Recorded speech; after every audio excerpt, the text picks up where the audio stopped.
الله تعالى وبركاته. إن الحمد لله نحمده ونصلي على رسوله الكريم. أما بعد فقد قال الله تبارك وتعالى في كلامه القديم وفي الفرقان المجيد بعد أعوذ بالله من الشيطان الرجيم. بسم الله الرحمن الرحيم. إنا أنزلناه في ليلة القدر وما أدراك ما ليلة القدر إلى آخر السورة. وقال رسول الله صلى الله عليه وسلم: من قام ليلة القدر إيمانا واحتسابا غفر له ما تقدم من ذنبه. صدق رسول الله صلى الله عليه وسلم. எல்லா புகழும் அல்லாஹ் ஒருவனுக்கே உரித்தாகட்டுமாக. அவனின் தூதராம், சத்தியத்தின் ஜோதியாம், சர்க்குணத்தின் நாயகமாம், கண்மணி நாயகம் முத்து முஹம்மது ரசூலுல்லாஹ் ஸல்லல்லாஹு அலைஹி வஸல்லம் அவர்களின் மீதும் அன்னாரின் அடிச்சுவடுகளை அடிதவராது அப்படியே பின்பற்றி வாழ்ந்து வந்த உத்தம சத்திய சஹாபாக்கள், தாபிஈன்கள், தபஉ தாபிஈன்கள், நாதாக்கள், அவுலியாக்கள், அக்தாபுகள், இங்கே கூடியிருக்கிற நம் அனைவர்களின் மீதும் அல்லாஹ்வின் சாந்தியும் சமாதானமும் என்றும் என்றென்றும் நீங்காமல் நிலவட்டுமாக. அல்லாஹ்வுடைய மாபெரும் கிருபை, அதுவும் இந்த வருடத்தினுடைய ரமலானை அடைந்தவர்களுக்கு மிகப்பெரிய சிறப்பு. அதிலும் குறிப்பாக இந்த லைலத்துல் கத்ரை இந்த வருடம் அடைந்திருக்கிற நாமெல்லாம் மிகப்பெரிய ஒரு பாக்கியத்திற்குரியவர். ஏனென்றால் இரண்டு புனிதமான இரவுகள் சந்தித்து கொண்டது. ஒன்று யௌமுல் ஜும்ஆ என்று சொல்லப்படக்கூடிய முதல் பெருநாள் நமக்கு வெள்ளிக்கிழமை. இரண்டாவது லைலத்துல் கத்ருடைய மகத்தான இரவு. அண்ணன் தம்பிகள் இரண்டு பேரும் ஒன்றாக சந்தித்து கொண்ட தருணம். அண்ணன் தம்பிகளாக யௌமுல் ஜும்ஆவுடைய இரவு, லைலத்துல் கத்ருடைய இரவு நமக்கு உதவி செய்வதற்காக இன்றைய வருடம் நமக்கு வந்துவிட்டது. யௌமுல் ஜும்ஆ என்பது தம்பி, லைலத்துல் கத்ர் தான் அண்ணன். லைலத்துல் கத்ர் தான் 1000 மாதங்களை விட சிறந்தது. இப்ப லைலத்துல் கத்ர் அண்ணன், யௌமுல் ஜும்ஆவுடைய இரவு தம்பி. அண்ணன் தம்பிகளாக சந்தித்து கொண்ட தருணம். அவர்கள் நமக்கு உதவ வந்திருக்கிறார்கள். நாம் உதவிகளை இந்த இரவில் அதிகம் பெற்றுக் கொண்டு போக வேண்டும். சென்ற வருடம் இருந்தவர்கள் சிலர் இந்த வருடம் நம்மில் இல்லாமல் இருக்கிறார்கள், நம்மை விட்டும் பிரிந்து சென்று இருக்கிறார்கள். எத்தனையோ பேருக்கு இந்த ரமலானுடைய மாதத்திலே ஊரில் இருந்து கொண்டும் சிலருக்கு பள்ளிவாசலுக்கு கூட இந்த புனித இரவில் வர முடியாத சூழலில் வீட்டிலே இருக்கவும் செய்கிறார்கள். பலர் உடல்நலம் சரியில்லாத சூழலில் வீட்டிலே இருக்கிறார்கள். சிலர் உடல்நலம் சரி இருந்தும் வீட்டிலே அல்லது ரோட்டிலே இருக்கிறார்கள். ஆனால் அல்லாஹ் தஆலா நம்மை எல்லாம் தேர்வு செய்து என்னுடைய வீட்டிற்கு வா, உனக்கு நான் தௌபா என்கிற விருந்தை தருகிறேன் என்று அல்லாஹ் தஆலா நம்மை எல்லாம் கூட்டி வந்து இங்கே உட்கார வைத்திருக்கிறார். அன்பிற்குரியவர்களே, நாம் இருக்கக்கூடிய இரவு ஒரு புனிதமான இரவு. லைலத்துல் கத்ர். கத்ர் என்று சொன்னாலே அரபியிலே பல்வேறு அர்த்தங்கள் இந்த கத்ர் என்கிற வார்த்தைக்குள்ளே அடங்கும். ஃபர்ஸ்ட் கத்ர் என்றாலே கண்ணியம் என்று சொல்லுவார்கள், மகத்துவம் என்று சொல்லுவார்கள். கத்ர் என்பதற்கு முதல் அர்த்தம் கண்ணியம், மகத்துவம். இரண்டாவது, கத்ர் என்றாலே ஒரு அளவுக்கு சொல்லுவாங்க. நாம் படி அளந்து போடுகிறோம் அல்லவா, அளவு என்று சொல்கிறோம் அல்லவா, கத்ர் என்பதற்கு அளவு என்றும் சொல்வார்கள். கத்ர் என்பதற்கு மூன்றாவது அர்த்தம் அழுக்கு என்றும் சொல்வார்கள். கத்ர் என்றால் அழுக்கு என்றும் சொல்வார்கள். கத்ர் என்றால் நம்முடைய கலாகதர், நம்முடைய விதியை மாற்றக்கூடியது என்றும் பொருள் தருவார்கள். பொதுவாக கத்ர் என்கிற வார்த்தைக்குள்ளே அடக்கமாக இருக்கிற எல்லா அர்த்தங்களும் இந்த இரவிலே நமக்கு பொருத்தமாக இருக்கும். கத்ர் என்கிற வார்த்தைக்கு கண்ணியம், உண்மையில் இந்த இரவு கண்ணியமான இரவு இல்லையா? இரண்டாவது அளவு. அல்லாஹ் தஆலா இந்த இரவை குறித்து சொல்கிற பொழுது 1000 மாதங்களை விட சிறந்த இரவு என்று ஒரு அளவை அல்லாஹ் கூறுகிறார். மூன்றாவது விதி. இந்த இரவிலே மனிதர்களுடைய கலாக் கத்ர் மாற்றப்படுகிறது என்றும் குர்ஆனிலே அல்லாஹ் தஆலா கூறியிருக்கிறார். அடுத்து நெருக்கடின்னு அர்த்தம். கத்ர் என்று சொன்னால் அரபியிலே லீக் என்று இன்னொரு வார்த்தை இருக்கிறது, நெருக்கடி. எதனாலே கத்ர் என்பதற்கு நெருக்கடி? இந்த அர்த்தமும் மிக சரியாக இந்த இரவிலே பொருந்தும். வழக்குமார்களுடைய அணி வகுப்புகள் இந்த பூமியிலே இந்த இரவிலே இறங்கி இருக்கிறார்கள். வழக்குமாரனுடைய வருகையால் அவருடைய எண்ணிக்கையின் அலாதியால் பூமி நெருக்கடிக்கு உள்ளாங்கப்படுகிறது என்பதால் கதிர் என்பதற்கு நெருக்கடி என்கிற அர்த்தமும் கொடுப்பார். ஆக லைலத்துல் கத்ர் என்று சிறப்பை பெற்றிருக்கிற இந்த பெயர் பல்வேறு அர்த்தங்களை புதைத்திருக்கிறது. எல்லா அர்த்தங்களும் மிகச் சரியாக பொருத்தமாகிற இரவு லைலத்துல் கத்ர் என்று சொல்லப்படக்கூடிய மிகப்பெரிய இரவு. இதற்கு அல்லாஹ் தஆலா நிறைய சிறப்புகளை வச்சிருக்கான். இந்த இரவு எதனாலே சிறப்பு பெறுகிறது? நமக்கெல்லாம் தெரிந்ததுதான். குர்ஆன் இந்த இரவில் தான் முழுவதுமாக இறங்கியது. சூரத்து துஹானிலே அல்லாஹ் கூறுகிறான், இன்னா அன்ஸல்நாஹு ஃபீ லைலத்தின் முபாரகா, பரக்கத்தான இரவிலே இந்த குர்ஆனை நாம் இறக்கினோம் என்று கூறுகிறான். கொஞ்சம் மூடலாக தெரிகிறது. பரக்கத்தான இரவு என்றால் ஏகப்பட்ட இரவு இருக்கிறது. பராத்துடைய இரவு இருக்கு, மேராஜுடைய இரவு இருக்கு, யௌமுல் ஜுமாவுடைய இரவு இருக்கு. நமக்கு ஒரு விதமான சந்தேகம் வரும்.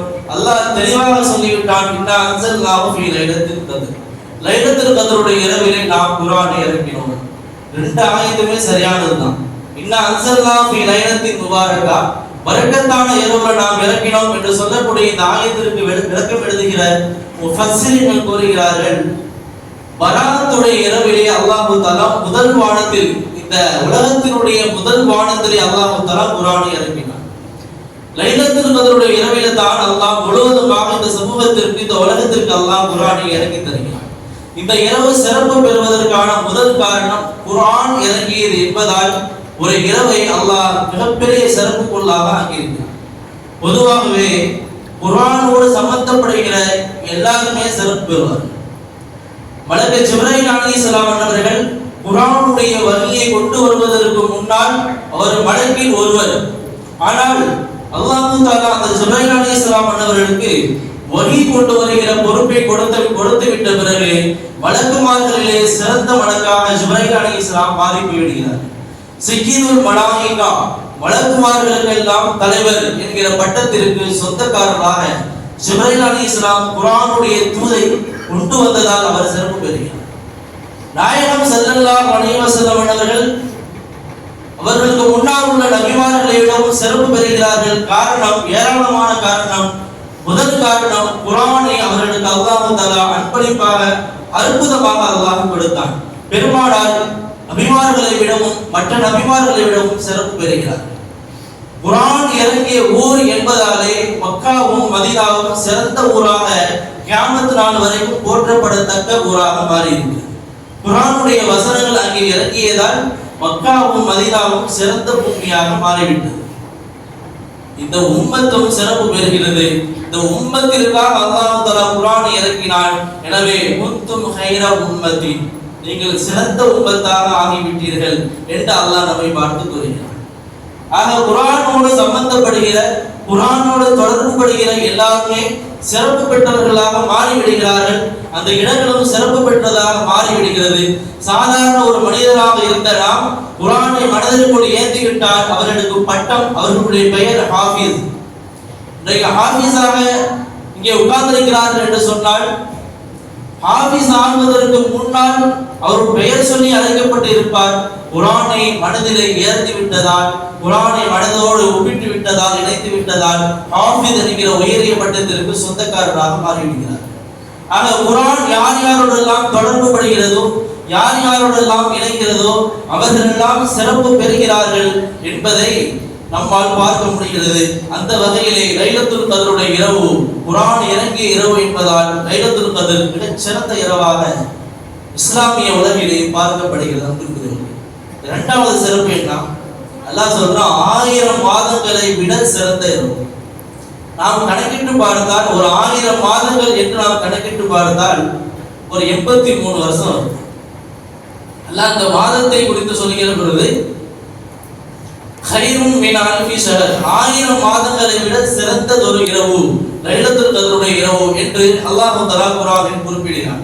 1000 மாதம் சொல்லல, 1000 மாதங்களை விட சிறந்த இரவு அப்படிங்கிறான். நாம் ஒரு 1000 மாதங்களை கணக்கிட்டு பார்த்தாலே சுமார் ஒரு 83 வருடங்கள் வருகிறது.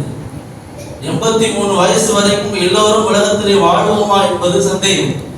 நாயகம் ஸல்லல்லாஹு அலைஹி வஸல்லம் சொன்னார்கள், அஹ்மாரு உம்மதி மா பைன 60 வ 70. என்னுடைய சமூகத்திற்கு 60 இருந்து 70 வரைக்கும் 70 ஆண்டுகள் வரைக்கும் தான் ஆயுட்காலம் கொடுக்கப்பட்டிருக்கிறது என்று நாயகம் ஸல்லல்லாஹு அலைஹி வஸல்லம் கூறுகிறார்கள். நம்முடைய ஆயுட்காலங்கள் கம்மி. ஆனால் அல்லாஹ் தஆலா நம்முடைய அந்தஸ்தை உயர்த்த வேண்டும் என்பதற்காக இந்த இரவினுடைய சிறப்பை இதில் அமல் செய்தால் 83 ஆண்டுகளை விடவும் அதிகமாக நீங்கள் நின்று அமல் செய்ததை போல என்று அல்லாஹ் தஆலா குர்ஆனிலே சொல்லாமல் சொல்கிறார். அன்பிற்குரியவர்களே, ஒன்றை நாம் நன்கு புரிந்து கொள்ள வேண்டும். முன்னாடி போன சமுதாயங்கள் எல்லாம் உடல் ரீதியான பலத்தால் அதிக பலத்தை பெற்றவர்கள், ஆரோக்கியம் அதிகமான ஆரோக்கியத்தை பெற்றவர்கள், அதிகமான ஆயுட்காலங்களை பெற்றவர்கள். நாம் ஒரு தராவைகளை சொல்லியிருப்போம். ஆது சமூகம் என்று ஒரு கூட்டம் வாழ்ந்தது. அவர்கள் சுமார் 200 ஆண்டுகள் தொடர்ந்து மௌத்து இல்லாமல் வாழ்ந்தார்கள். அந்த சமூகத்தில் 200 வயசு வரைக்கும் ஒரு ஆளுக்கு கூட மௌத்து கிடையாது. 200 ஆண்டுகள் அவர்கள் உலகத்திலே வாழ்ந்து விட்டு போனார்கள். அவர்களுடைய சக்தியை நாம் அன்றைக்கு கூறினோம். அவர்களுடைய உயரம் சுமார் 200 அடி உயரம் இருப்பான். நம்மால் நம்ப மறுக்கலாம், காதுகள் கேட்க மறுக்கலாம். வரலாறு கூறுகிறது, ஆது கூட்டத்தினுடைய உயரம் 200 அடி, அவருடைய அகலம் 60 அடி. ஆதம் அலைஹிஸ்ஸலாம் அவர்கள் சுவனத்திலிருந்து பூமிக்கு இறக்கப்பட்ட பொழுது அவர்களுடைய ஃபுல் உயரமே 60 அடி தான். ஆனால் ஆதமுடைய மக்களாக பிறக்கிற ஆது கூட்டத்திற்கு அல்லாஹ் தஆலா 200 அடி உயரத்தில் அல்லாஹ் அவர்களை படைக்கிறான். 60 அடி அகலத்தில் அவர்களை படைக்கிறான். எவ்வளவு பிரம்மாண்டமான படைப்பாக இருக்கும் என்பதை யோசித்து பாருங்கள். உடல் ரீதியான பலமும் அதிகம் முன்னோட்டான சமுதாயத்திற்கு, பொருளாதார ரீதியான பலமும் அதிகம், ஆயுட்களில் அதிகம். 600, 200, 1000. நூஹ் அலைஹிஸ்ஸலாம் சுமார் 1060 வருடங்கள் அவர்கள் உலகத்திலேயே அதிகமான ஆயுட்காலம் கொடுக்கப்பட்டவர்கள். நூஹ் அலைஹிஸ்ஸலாம் 1060 வருடங்கள் உலகத்தில் வாழ்ந்திருக்காங்க. ஆதம் அலைஹிஸ்ஸலாம் கூட 1000 வருஷம் தான். 1060 வருடங்கள் இந்த பூமியிலே நூஹ் அலைஹிஸ்ஸலாம் வாழ்ந்திருக்கிறார்கள். அவங்களாம் நிறைய அமல் செஞ்சுட்டு போயிட்டாங்க. நிறைய நல்ல அமல்களை செஞ்சு நிறைய நன்மைகளை வாங்கிட்டு போயிட்டாங்க. ரசூலுல்லாஹ்வுக்கு ஒரு கவலை, என்னுடைய சமூகத்திற்கு 60 இருந்து 70 வரைக்கும் தான் ஆயுட்காலம் என்று சொன்னால் அவர்கள் எப்படி அதிகமான நன்மைகளை பெறுவது என்கிற ஆவலில், என்கிற கவலையில் நாயகம் ஸல்லல்லாஹு அலைஹி வஸல்லம் அவர்கள் அல்லாஹ்விடத்தில் கேட்டு பெறுகிறார்கள். ரப்பே, முன்னோட்டான சமுதாயம் எல்லாம் அதிகமான ஆயுட்காலங்கள் கொடுக்கப்பட்டு அதிகமான அமல்கள் அவர்கள் செய்துவிட்டு போயிருக்கிறார்கள், அதிகமான நன்மைகளை பெற்றுவிட்டு போயிருக்கிறார்கள். எங்களுடைய சமூகத்திற்கும் ஏதாவது தாருங்களேன் என்று அல்லாஹ்விடம் கேட்கிற பொழுதுதான் அல்லாஹ் தஆலா லைலத்துல் கத்ர் என்கிற ஒரு மகத்தான இரவை இந்த சமூகத்திற்கு கொடுத்திருக்கிறார். ரசூலுல்லாஹ் வருவதற்கு முன்னால் எந்த சமூகத்திற்கும் லைலத்துல் கத்ர் போன்ற இரவுகள் கிடையாது, பராத் போன்ற இரவுகள் கிடையாது, மிஅராஜ் போன்ற இரவுகள் கிடையாது. நாயகம் வருகிறார்கள், அல்லாஹ்வை சந்திக்கிறார்கள், அந்த இரவு மிஅராஜோட இரவாக மாறுகிறது. நாயகம் வருகிறார்கள், குர்ஆனை பெறுகிறார்கள், அது லைலத்துல் கத்ருடைய இரவிலே பெறுகிறார்கள். லைலத்துல் கத்ர் புனித இரவாக மாறிவிடுகிறது. அந்த லைலத்துல் கத்ரில் நின்று கொண்டு நாயகம் கேட்கிறார்கள், 1000 மாதங்களை விட சிறந்த இரவாக உங்களுக்கு நான் தருகிறேன் என்று அல்லாஹ் சொல்கிறான். 1000 மாதங்களை விட சிறந்த இரவில் நாம் இப்பொழுது அமர்ந்திருக்கிறோம். 83 வருஷம் நம்முடைய வாழ்நாள் போகுமான்னு தெரியல. அல்லாஹ் தஆலா சிலருக்கு அல்லாஹ் 100, 120 வயசு வரைக்கும் இப்போ உள்ள காலங்களிலும் சில மனிதர்கள் வாழ்கிறார்கள் என்பது உண்மை. எத்தனை மக்களுக்கு அல்லாஹ் அப்படி கொடுப்பான்? நம்முடைய ஆயுள் காலம் 60 to 70. 70 தாண்டி போயிட்டாலே போனஸ் தான். 70 வயசுக்கு மேல ஒரு ஆள் வாழ்றீங்க அப்படின்னாலே இது போனஸ் தான், அல்லாஹ் கொடுக்கிற போனஸ். ஆனால் இந்த உம்மத்தினுடைய குறைந்தபட்ச கால அளவு 60, 70. இந்த வருடத்திலே நாம் எத்தனை ஆண்டுகளை கழித்திருக்கிறோம் கொஞ்சம் யோசிங்க. ஒரு வருஷத்துல ஒரு லைலத்துல் கத்ர் அடைஞ்சா 1000 மாதங்களை அடைஞ்ச மாதிரி, 1000 மாதங்கள் நின்று அமல் செஞ்ச மாதிரி. நம்ம எத்தனை வருஷம் வாழ்ந்திருக்கோம்? ஒரு 40-50 வருஷம் வாழ்ந்திருக்கிறோம் என்று வைத்துக் கொண்டால் ஒவ்வொரு வருடமும் லைலத்துல் கத்ரை நாம் அடைகிறோம். எத்தனை மாதங்கள், எத்தனை வருடங்கள் என்று அமல் செய்த பாக்கியத்தை நாம் பெற்றிருக்கிறோம் என்பதை யோசியுங்கள். நம்முடைய மகத்துவம் என்ன, நம்முடைய கண்ணியம் என்ன என்பதை நம்மால் விளங்கிக் கொள்ள முடியும். இந்த இரவிற்கு அல்லாஹ் தஆலா மிகப்பெரிய ஒரு பவரை கொடுத்திருக்கான். 3வது சிறப்பு என்ன தெரியுமா? தனஸ்ஸருல் மலாயிகா, மலக்குமார்களுடைய வருகை இந்த பூமிக்கு கிடைக்கிறது. இந்த நாள் 2 சிறப்பை வருதுன்னு ஆரம்பத்திலே சொன்னேன். ஒன்று யௌமுல் ஜும்ஆ, ஜும்ஆவுடைய இரவு. 2வது லைலத்துல் கத்ர், புனித இரவு. 2 இரவுன்னு சொன்னேன். வாரம் வெள்ளிக்கிழமை நாயகம் ஸல்லல்லாஹு அலைஹி வஸல்லம் சொல்றாங்க, வெள்ளிக்கிழமை மகரிப் முதல் அதாவது வெள்ளி இரவினுடைய வியாழன் மாலை அந்த மகரினுடைய அந்த நேரம் முதல் வெள்ளிக்கிழமை அசர் வரைக்கும் பிரத்யேகமாக அல்லாஹ் தஆலா சில மலக்குமார்களை வாரம் வாரம் பூமிக்கு இறக்குகிறான். அவர்கள் யார் யாரெல்லாம் நபிகள் நாயகம் ஸல்லல்லாஹு அலைஹி வஸல்லம் அவர்களின் மீது ஸலவாத் சொல்கிறார்களோ அவர்களை அவர்கள் பட்டியல் போட்டு எடுத்து போகிறார்கள் என்று நாயகம் ஸல்லல்லாஹு அலைஹி வஸல்லம் அவர்கள் ஹதீஸிலே நம்மால் பார்க்க முடிகிறது. அப்ப இந்த இரவிலே பிரத்யேகமாக வெள்ளிக்கிழமைக்காக இறக்கப்படுகிற மலக்குமார்கள் இறங்கி இருக்கிறார்கள். லைலத்துல் கத்ர் என்கிற புனித இரவிலே இறங்கக்கூடிய புனித போராளிகளான மலக்குமார்கள் இந்த பூமியில இறங்கி இருக்கிறார்கள். ஒட்டுமொத்தமாக அல்லாஹ் தஆலா கோடிக்கணக்கான மலக்குமார்களை இந்த பூமிக்கு அல்லாஹ் தஆலா இறக்குமதி செய்திருக்கிறார். காரணம், நாம் செய்யக்கூடிய துஆக்களுக்கு அவர்கள் ஆமீன் சொல்வார்கள். நபிகள் நாயகம் ஸல்லல்லாஹு அலைஹி வஸல்லம் கூறுகிறார்கள், யாருடைய ஆமீன் மலக்குமார்களுடைய ஆமீனோடு சேர்ந்து விட்டதோ அவர்களுடைய துஆ உடனடியாக அல்லாஹ்விடத்தில் ஒப்புக்கொள்ளப்பட்டதாக மாறிவிடும் என்று மாணவி ஸல்லல்லாஹு அலைஹி வஸல்லம் கூறியிருக்கிறார். மலக்குமார்களுடைய வருகை அதிகம் நாம் இந்த இரவிலே பெற்றிருக்கிறோம். நாம் செய்யக்கூடிய துஆக்கள், நாம் கேட்கக்கூடிய துஆக்களுக்கு மலக்குமார்கள் உடன் நின்று உடன் உட்கார்ந்து ஆமீன் சொல்கிறார்கள். மலக்குமார்களுடைய ஆமீனை பெற்ற துஆவாக நம்முடைய துஆ அல்லாஹ்வுடைய சன்னிதானத்தை அடைகிற பொழுது நம்முடைய துஆ அல்லாஹ்விடத்திலே கபூலியத் பெற்றதாக மாறிவிடுகிறது. ஆக இந்த இரவினுடைய மூன்றாவது சிறப்பு மலக்குமார்களுடைய வருகை. அதை விட சிறப்பு அல்லாஹ் தனியா சொல்றான். மலக்குமார்கள் சொல்லிட்டு ஒரு ரூஹு ஃபீஹா, இதுல ஜிப்ரீல் அலைஹிஸ்ஸலாம் அவர்கள் இறங்குகிறார்கள். அல்லாஹ் பொதுவா சொல்றான் தனஸ்ஸலுல் மலாயிகா, மலக்குமார்கள் இறங்குறாங்க. ஏன் தனியா ஜிப்ரீல் அலைஹிஸ்ஸலாம் சொல்லணும்? ஜிப்ரீல் அலைஹிஸ்ஸலாம் அவர்கள் பொதுவாக சும்மா பூமிக்கு இறங்க மாட்டாங்க. ஏதாவது ஒரு விஐபியை சந்தித்து வர சொன்னால்தான், அல்லாஹ் சந்தித்து வர சொன்னால்தான் கீழே வருவாங்க. நபிமார்களை சந்திப்பதற்காக, நபிமார்களிடம் வகி கொண்டு வருவதற்காக வேண்டி மாத்திரம்தான் முக்கிய பொறுப்பு கொடுக்கப்பட்டிருக்கிறார்கள் ஜிப்ரீல் அலைஹிஸ்ஸலாம். சும்மா பூமிக்கு வர மாட்டாங்க. ஆனால் அவர்கள் இந்த பூமிக்கு இந்த இரவிலே வருகிறார்கள் என்று அல்லாஹ் சொல்கிற பொழுது இந்த இரவினுடைய சிறப்பு மிக மிக கூடுதலாக ஆகிறது.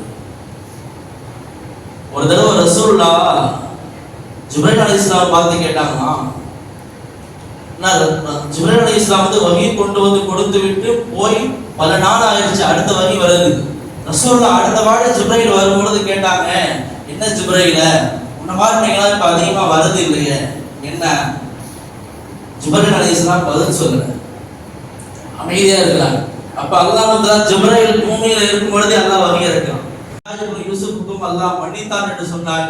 அல்லாஹ் தஆலா எல்லாத்தையும் மன்னிப்பதற்கு அவன் காத்து கொண்டிருக்கிறான். முதல் வானத்திலே வந்து இருக்கிறான். யாருக்காவது உதவி வேண்டுமா, யாருக்காவது பாதுகாப்பு வேண்டுமா, யாருக்காவது பாவ மன்னிப்பு வேண்டுமா, இந்த புனித இரவில், இந்த புனித இரவிலே அல்லாஹ்விடத்திலே அதிகம் கேட்க வேண்டியது பாவ மன்னிப்பு தான்.